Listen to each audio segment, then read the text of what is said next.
بسم اللہ الرحمن الرحیم اللہم صلی علی محمد النبی الامی وعلی آلہ وسلم تسلیما۔ السلام علیکم ورحمۃ اللہ وبرکاتہ۔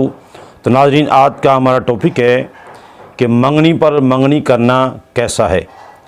جی ناظرین کرام، آج معاشرے کے اندر یہ بات بھی پائی جاتی ہے، اگر کسی نے منگنی کر لی کسی لڑکی کے ساتھ تو آپ اس منگنی کو توڑنے والے بڑے سرگرم نظر آتے ہیں۔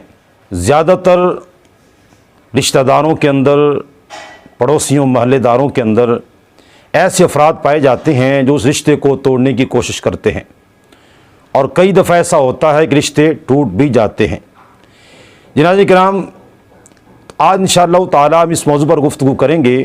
اگر کسی کی منگنی ہو گئی ہے تو کیا منگنی پر منگنی کرنا یہ جائز ہے؟ جناب کرام، اگر کسی لڑکی کے ساتھ منگنی طے پا گئی ہے اور کوئی دوسرا لڑکا بھی اس لڑکی سے نکاح کرنا چاہتا ہے تو اس بارے میں دوسرے لڑکے کو اس لڑکی کے گھر والوں کے ساتھ اپنی شادی کی بات چیت نہیں چلانی چاہیے جب تک کہ پہلے والی منگنی خود بخود ختم نہ ہو جائے۔ اس بارے میں ایک حدیث واقعہ میں آتا ہے، حضرت جناب سیدنا ابو ہریرہ رضی اللہ تعالیٰ عنہ سے روایت ہے کہ سیدنا رسول کریم صلی اللہ علیہ وآلہ وسلم نے ارشاد فرمایا، کوئی شخص اپنے بھائی کے پیغام پر پیغام نہ بھیجے جب تک کہ پہلا منگیتر اپنی منگنی چھوڑ نہ دے یا دوسرے کو اجازت نہ دے دے۔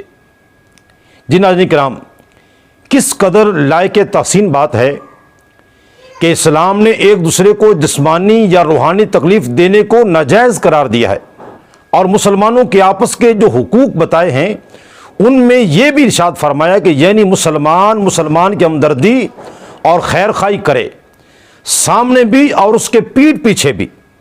اس کا تقاضا ہے کہ جب کسی جگہ کسی مسلمان مرد یا عورت کے نکاح کا کہیں پیغام گیا ہو تو دوسرا کوئی مسلمان اس کے حق میں اس جگہ کو بگاڑ نہ دے۔ اگر کسی عورت سے نکاح کرنے کے لیے کسی مرد کا پیغام پہنچا ہوا ہے اور بات چیت چل رہی ہے تو دوسرا کوئی شخص، کوئی مرد یا عورت ایسی ترکیبیں نہ کرے کہ اس کا ہوتا ہوا رشتہ کٹ جائے۔ ان تدبیروں میں جہاں یہ بات ہے کہ لڑکے یا لڑکی میں کوئی عیب بتا دیا جائے، وہاں یہ صورت بھی رشتہ کاٹنے کے لیے اختیار کر لیتے ہیں کہ کوئی دوسرا رشتہ تجویز کر کے کسی فریق کے سامنے پیش کر دیتے ہیں، اور ترکیب یہ کرتے ہیں کہ اپنا یا اپنے کسی عزیز کا پیغام بھیج دیتے ہیں۔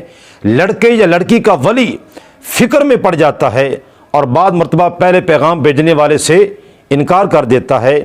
اس بارے میں حضور اقدس صلی اللہ علیہ وآلہ وسلم نے نصیحت فرمائی کہ جب کسی کے نکاح کی بات چل رہی ہو تو اس جگہ اپنا پیغام نہ بھیجو بلکہ انتظار کرتے رہو۔ اگر آپس میں ان کا نکاح ہو جائے تب تو دوسرا پیغام بھیجنے کی گنجائش ہی ختم ہو گئی، اور اگر بات چلتے چلتے ختم ہو جاتی ہے اور دونوں فریقوں میں سے ایک فریق قطعی طور پر نفی میں جواب دے کر بات ختم کر دے تو اب تم اپنا پیغام بھیج سکتے ہو۔ جی ناظرین کرام، یہ تھی صورتحال کہ منگنی پر منگنی کرنا کیسا ہے۔ اگر تو کسی کی بات چل رہی ہے تو کسی دوسرے شخص کو اجازت نہیں ہے کہ وہ اپنے رشتے کی بات چلائے، نکاح کا پیغام دے جب تک کہ پہلا رشتہ ختم نہ ہو جائے، پہلی منگنی ٹوٹ نہ جائے۔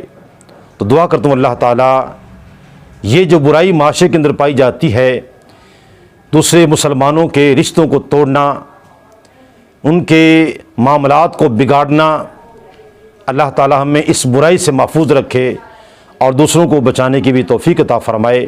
آمین ثم آمین، وآخر دعوانا الحمد للہ رب العالمین۔